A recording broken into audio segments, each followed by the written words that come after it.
அல்லாஹ் குர்ஆன்ல பதிவு செய்யறான், "வ துஇஸ்ஸு மன் தஷா வ துதில்லு மன் தஷா." இந்த கண்ணியம், இந்த மரியாதை என்பதை நாம மக்களிடத்துல தேடிக்கிட்டு இருக்கிறோம். நம்முடைய கூட பிறந்த உறவுகளிடத்துல, நம்முடைய சொந்த பந்தங்களிடத்துல, மனைவி இடத்துல, பிள்ளைகளிடத்துல, நம்முடன் பழகக்கூடிய மக்களிடத்துல என்ன செய்யறோம்?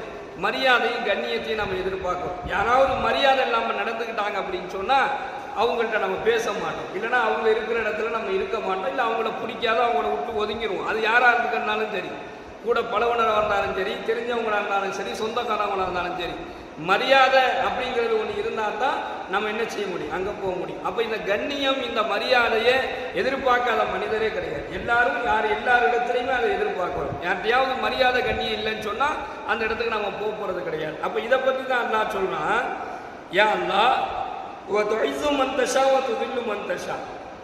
நீ நாடியவருக்கு கண்ணியத்தை வழங்குவாய், நீ நாடியவருக்கு இழிவை வழங்குவாய். அப்ப அல்லாஹ் யாரை நாடுறானோ அவங்களுக்கு கண்ணியம் கிடைக்கும். யாருக்கு அல்லாஹ் இழிவை நாடுறானோ அவருக்கு இழிவு தான் கிடைக்கும். இது அல்லாஹ்வுடைய கையில் இருக்கக்கூடிய ஒன்று. பியதிக்கல் ஹைர், ஏன்னா நன்மைகள் அனைத்துமே அல்லாஹ்வுடைய கைவசத்தில் இருக்குது. இன்னக்க அலா குல்லி ஷைஇன் கதீர், அனைத்து பொருட்களின் மீதும் அனைத்தின் மீதும் அல்லாஹ்வே என்ன செய்ய முடியும்? அல்லாஹ்விற்கே ஆற்றல் இருக்குது. அல்லாஹ்வுடைய கைவசத்தில் தான் எல்லாமே இருக்குது. அப்போ இந்த கண்ணியம், இந்த மரியாதை என்பதை கூட நம்ம அல்லாஹ்ட்ட தான் கேட்கணும். யா அல்லாஹ், நான் செல்லக்கூடிய இடங்களிலெல்லாம் எனக்கு கண்ணியத்தை ஏற்படுத்து, எனக்கு மரியாதை ஏற்படுத்தி கொடு என்பதாக அல்லாஹ்விடத்துல தான் இதை கேட்கணுங்கிறத அல்லாஹ் சொல்றேன். இந்த கண்ணியமும் மரியாதையுமே என்கிட்ட தான் இருக்குது. அதை நீங்க வெளியில தேடுறீங்க, ஆனா அது என்கிட்ட தான் இருக்குது. இதை கூட நம்ம அல்லாஹ்ட்ட கேட்கணும். யா அல்லாஹ், கண்ணியத்தையும் மரியாதையும் எனக்கு நீ கொடு என்பதாக கேட்கும் பொழுது அல்லாஹ் அதனுடைய அந்த யார் தன்னுடைய இறைவனிடத்துல, ரப்பிடத்துல அவனுடைய கண்ணியத்தை மரியாதையை யார் கேட்கிறாங்களோ அல்லாஹ் அவரை ரொம்ப விரும்புகிறான்.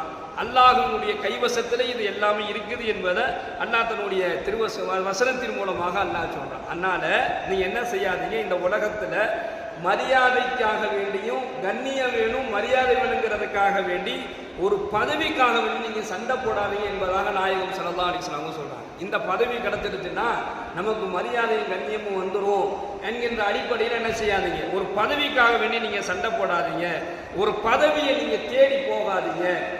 உங்களை தேடி பதவி வந்தால் அந்த பதவியினுடைய அந்த பதவியினுடைய அமானிதத்தை நிறைவேற்றுவதற்கு உங்களுக்கு அல்லாஹ் உதவி செய்வான். ஆனா ஒரு பதவியை தேடி நீங்க போனீங்க அப்படின்னு சொன்னா அந்த பதவி இடத்துல நீங்க மாட்டிக்குவீங்க. அதனுடைய அந்த அமானிதத்தை, அந்த பொறுப்பினுடைய அந்த கண்ணியத்தை என்ன செய்ய முடியாது, உங்களால நிறைவேற்ற முடியாது. எனவே பதவிக்காக வேண்டி சண்டை போடாதீங்க.